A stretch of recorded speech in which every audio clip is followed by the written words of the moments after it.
नमस्कार। आकाशवाणी जयपुर अजमेर से प्रस्तुत हैं प्रादेशिक समाचार।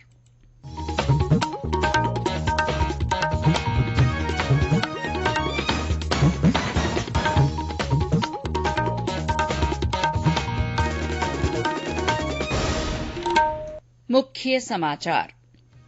केंद्रीय मंत्रिमंडल ने सार्वजनिक क्षेत्र की तेल विपणन कंपनियों को 22,000 करोड़ रुपए की एकमुश्त अनुदान राशि देने को मंजूरी दी। मंत्रिमंडल की रेलवे कर्मचारियों को 78 दिन के वेतन के बराबर बोनस के भुगतान को मंजूरी। बहुराज्य सहकारी समितियां संशोधन विधेयक 2022 के मसौदे को भी स्वीकृति। कृषि मंत्री नरेंद्र तोमर ने कहा, कृषि क्षेत्र जितना मजबूत और फायदेमंद होगा, देश उतनी तरक्की करेगा। प्रधानमंत्री नरेंद्र मोदी कल हिमाचल प्रदेश के दौरे पर ऊना रेलवे स्टेशन से वंदे भारत एक्सप्रेस को रवाना करेंगे। और 36वें राष्ट्रीय खेलों का गुजरात के सूरत में रंगारंग समापन हो रहा है। उपराष्ट्रपति जगदीप धनखड़ समारोह को संबोधित करेंगे।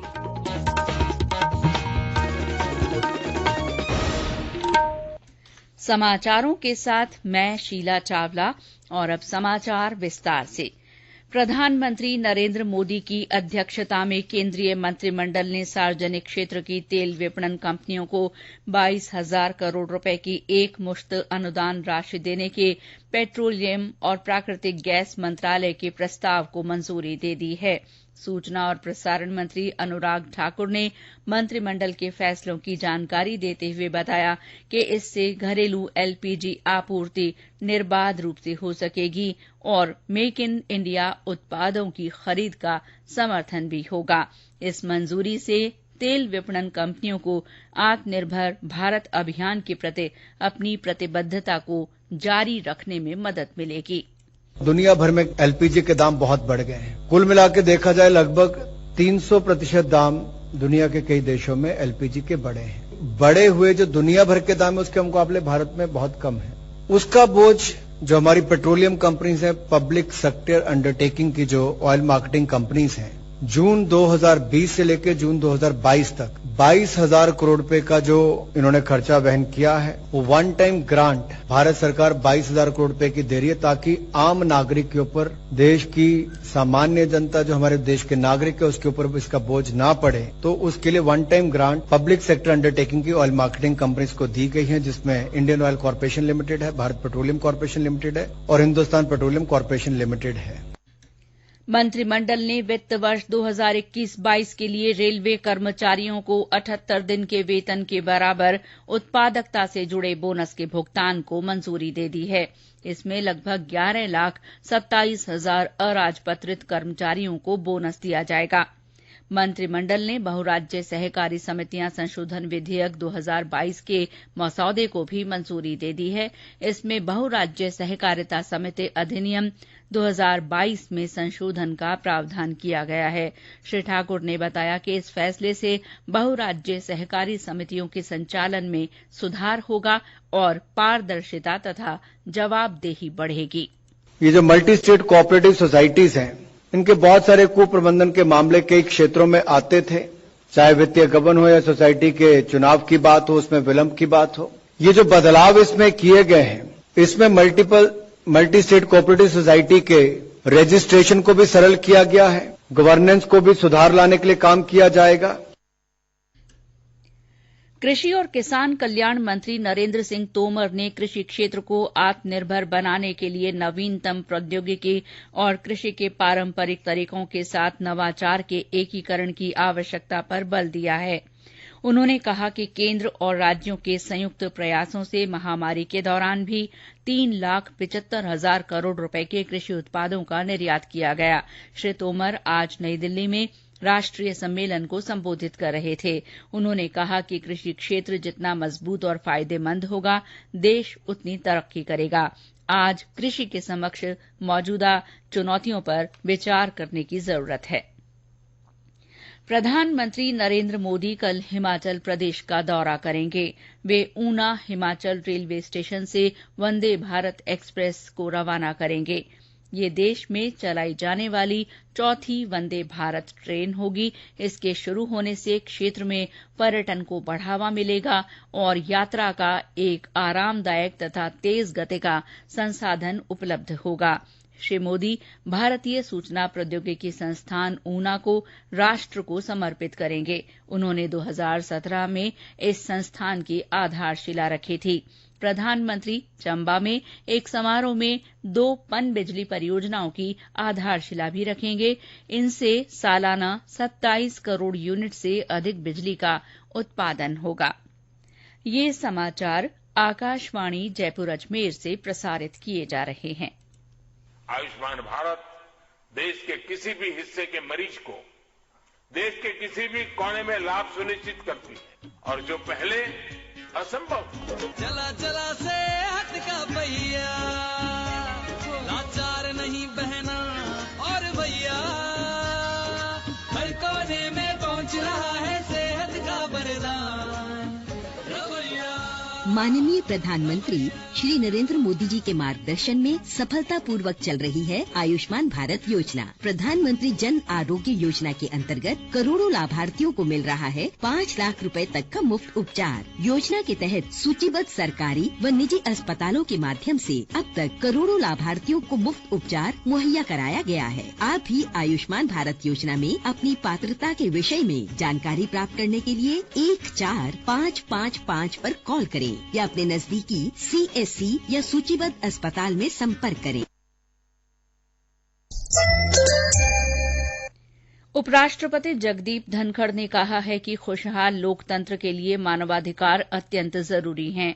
नई दिल्ली में राष्ट्रीय मानवाधिकार आयोग के 29वें स्थापना दिवस पर आयोजित समारोह को संबोधित करते हुए श्री धनखड़ ने कहा कि मानव उत्थान और सामाजिक स्थिरता के लिए मानवाधिकारों का होना बहुत जरूरी है।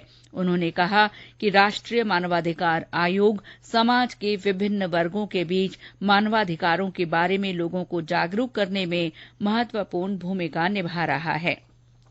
36वें राष्ट्रीय खेल आज गुजरात के सूरत में संपन्न हो रहे हैं। समापन समारोह में उपराष्ट्रपति जगदीप धनखड़ और लोकसभा अध्यक्ष ओम बिरला मौजूद हैं। राष्ट्रीय खेलों का आयोजन 7 साल बाद हुआ है। इन खेलों में राजस्थान ने 3 स्वर्ण, 3 रजत और 20 कांस्य पदक जीते हैं। 56 स्वर्ण, 34 रजत और 31 कांस्य पदक सहित 121 पदकों के साथ सेना पहले स्थान पर है। केंद्रीय युवा कार्य और खेल मंत्री अनुराग ठाकुर ने आज नई दिल्ली में विश्व डोपिंग रोधी एजेंसी वाडा की एथलीट बायोलॉजिकल पासपोर्ट संगोष्ठी 2022 का शुभारंभ किया।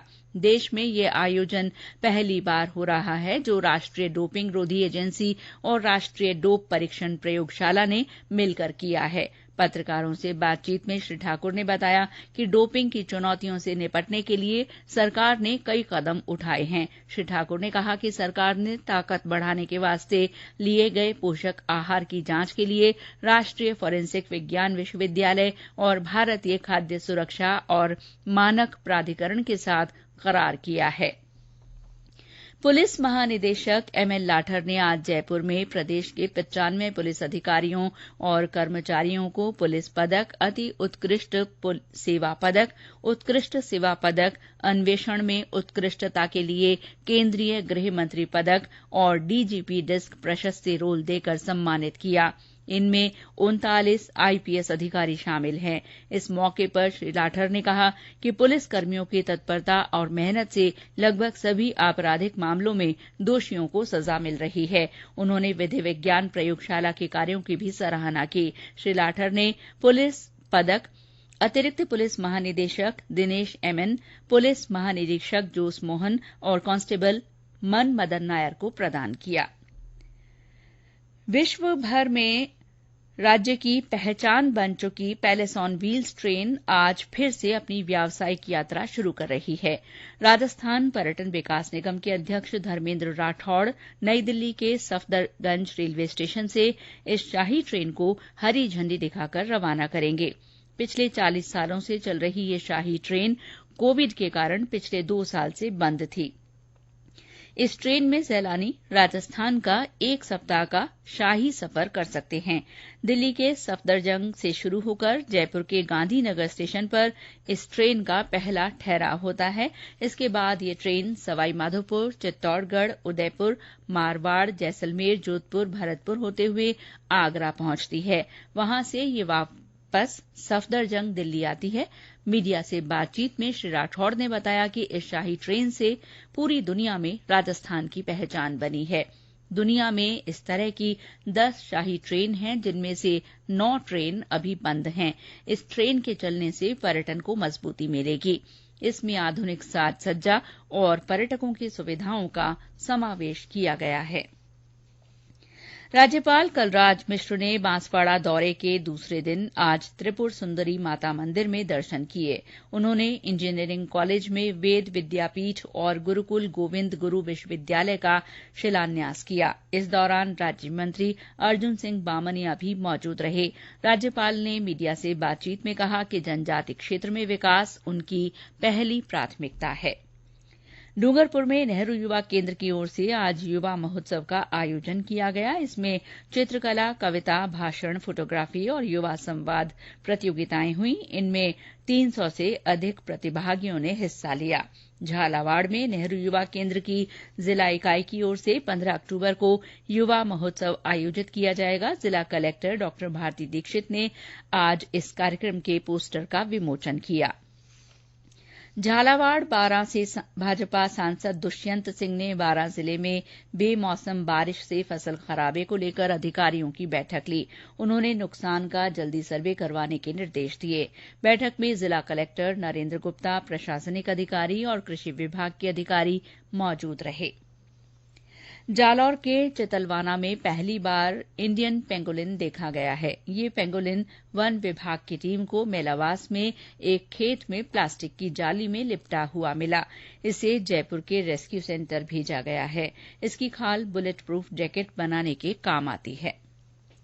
प्रदेश के 21 न्यायालय परिसरों में ई सेवा केंद्र स्थापित किए जाएंगे। इसके लिए सरकार ने 40 करोड़ 32 लाख रुपए मंजूर किए हैं।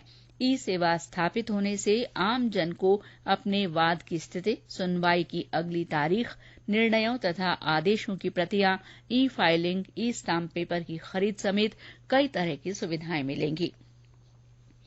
बीकानेर के स्वामी केशवानंद राजस्थान कृषि विश्वविद्यालय स्थित खजूर अनुसंधान केंद्र पर आज अनुसूचित जाति के किसानों के लिए खजूर उत्पादन की तकनीक पर प्रशिक्षण कार्यक्रम आयोजित किया गया। प्रशिक्षण के बाद उन्हें खजूर के पौधे मुफ्त दिए गए। प्रशिक्षण में जिले के भेरूखीरा गांव के किसानों ने भाग लिया। प्रशिक्षण प्रभारी डॉ राजेंद्र सिंह राठौड़ ने बताया कि प्रदेश में लगभग 1200 हेक्टेयर क्षेत्र में खजूर की खेती की जा रही है। और अंत में मुख्य समाचार एक बार फिर। केंद्रीय मंत्रिमंडल ने सार्वजनिक क्षेत्र की तेल विपणन कंपनियों को 22,000 करोड़ रुपए की एकमुश्त अनुदान राशि देने को मंजूरी दे दी है। मंत्रिमंडल ने रेलवे कर्मचारियों को 78 दिन के वेतन के बराबर बोनस के भुगतान को भी मंजूरी दी। बहुराज्य सहकारी समितियां संशोधन विधेयक 2022 के मसौदे को भी स्वीकृति दी गई। केंद्रीय कृषि मंत्री नरेंद्र सिंह तोमर ने कहा है कि कृषि क्षेत्र जितना मजबूत और फायदेमंद होगा, देश उतनी तरक्की करेगा। प्रधानमंत्री नरेंद्र मोदी कल हिमाचल प्रदेश के दौरे पर रहेंगे। श्री मोदी ऊना रेलवे स्टेशन से वंदे भारत एक्सप्रेस को रवाना करेंगे। और 36वें राष्ट्रीय खेलों का गुजरात के सूरत में रंगारंग समापन हो रहा है। उपराष्ट्रपति जगदीप धनखड़ समारोह को संबोधित करेंगे। इसी के साथ प्रादेशिक समाचार बुलेटिन समाप्त हुआ। नमस्कार।